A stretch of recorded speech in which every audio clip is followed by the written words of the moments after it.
हजारों काम मोहब्बत में है मज़े के दाग, जो लोग कुछ नहीं करते कमाल करते हैं। ये शेर है उर्दू के बड़े मशहूर शायर दाग देहलवी का। आज मैं आपको दाग देहलवी के दो मज़ेदार किस्से सुना रहा हूँ, जो उनके दोस्त बशीर रामपुरी की मौजूदगी में गुजरे। तो पहला किस्सा यूं है कि एक बार दाग देहलवी दोपहर के वक्त अपने घर पर जोहर की नमाज पढ़ रहे थे।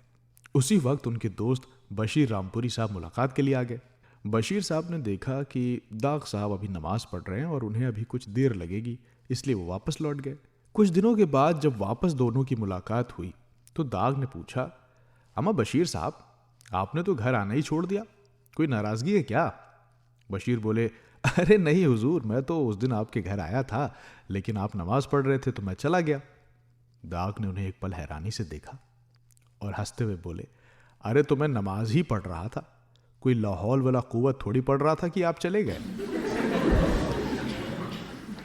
इसी तरह एक दूसरा किस्सा है जिसमें बशीर साहब ही हैं।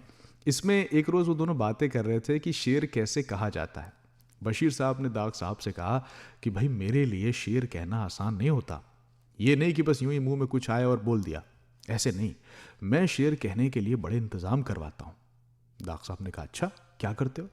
वो बोले, भाई देखिए, पहले तो मैं हुक्का भरवाता हूँ और फिर जाकर एक अलग थलग के कमरे में लेट जाता हूँ।